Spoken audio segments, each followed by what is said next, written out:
family to worry. But inside, his military training was kicking into high gear. These men had come to his doorstep, and that was a line he would not allow them to cross. The Ridgers were still advancing, their voices growing louder. Jim Ridger grinned, a sneer playing at the edge of his lips. I told you before, Booker. This town isn't for your kind. We don't need you and your people here.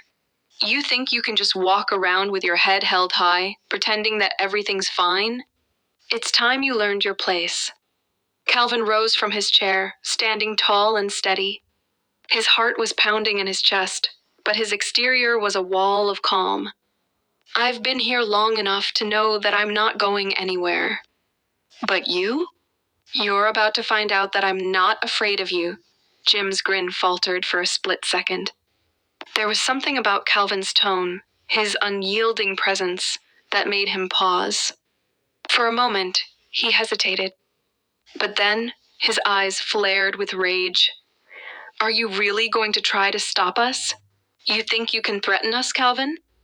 We've been through this before, Jim growled, his hand reaching for the gun holstered on his hip. That's when Calvin moved before Jim could even draw his weapon.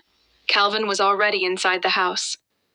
Lydia watched in stunned silence as he quickly retrieved an old rifle from the corner closet, the same one that his father had used to protect their home when Calvin was a boy.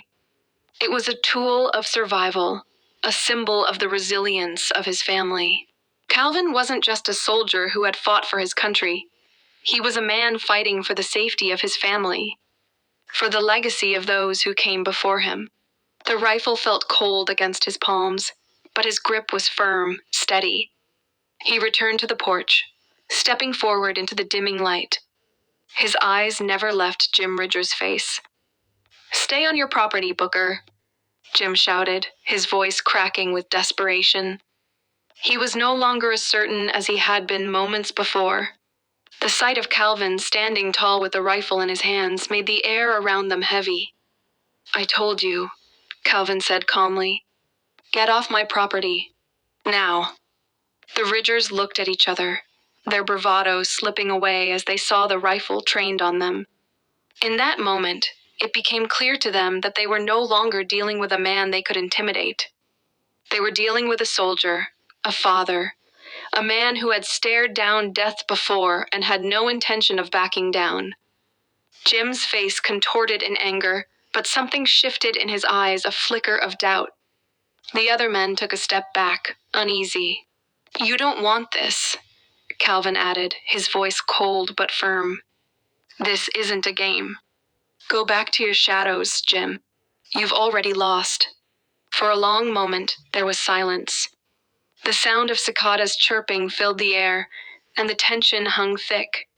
Finally, Jim's shoulders slumped, his eyes narrowing with a mixture of anger and frustration. This isn't over, Booker, he spat. But there was no conviction in his words. With a glance at the other men, they turned and began walking back down the driveway. Jim Ridger muttered a curse under his breath.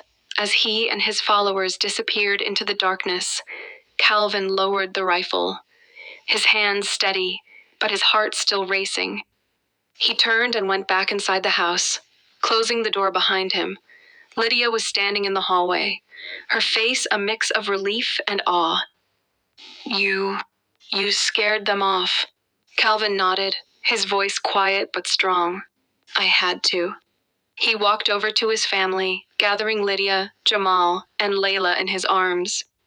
He kissed his children on their foreheads, his mind already working ahead to the future.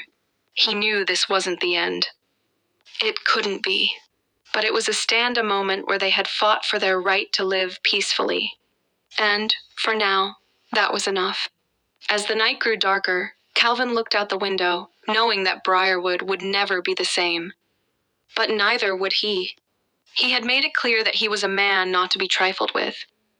And in his heart, he knew that no matter what the future held, he would defend his family with everything he had. Because some battles, even when fought with quiet resolve, were the ones that defined who you were. Another slow sip of her coffee before adding, "This place?" It was reported multiple times. The weight of her words settled over the room like a heavy fog. Chapter 4. The reckoning Billy's hands trembled as he set the paper down. This is a joke, right? He muttered. Olivia tilted her head. Does it look like I'm joking for the first time? Billy seemed to really see her, not just as a black woman in a diner where she didn't belong, but as something much more dangerous to him: power. She wasn't just another person he could intimidate. She wasn't someone he could throw out without consequences. She had the law on her side, and she wasn't going anywhere. The whispers in the diner turned into murmurs of panic. Some people quickly finished their meals and left, not wanting to be associated with what was about to happen. Others just sat there, too stunned to move now, Olivia continued, leaning forward slightly. I could have sent agents here first thing in the morning. Shut this place down. But I wanted to see it for myself. You understand, right? Billy swallowed hard, his bravado cracking. Olivia smiled. But there was no warmth in it. So, Mr. Johnson, why don't you tell me how exactly do you plan to explain your business practices to the federal government? Chapter 5. A new dawn. By the next morning, Billy's diner had closed for renovations. A week later, the front door bore a new sign under new management, and Olivia, she didn't just stop at the diner. Over the next few months, she and her team investigated every establishment in Willow Creek that had been reported for discrimination. Some businesses cleaned up their act. Others shut down for good. For the first time in decades, black residents of Willow Creek could walk into any cafe, any store, any restaurant without fear. And as for Billy, he left town. No one really knew where he went, and, honestly, no one cared. But they all remembered the day Dr. Olivia Carter walked into Billy's diner. And they ever forgot what happened next.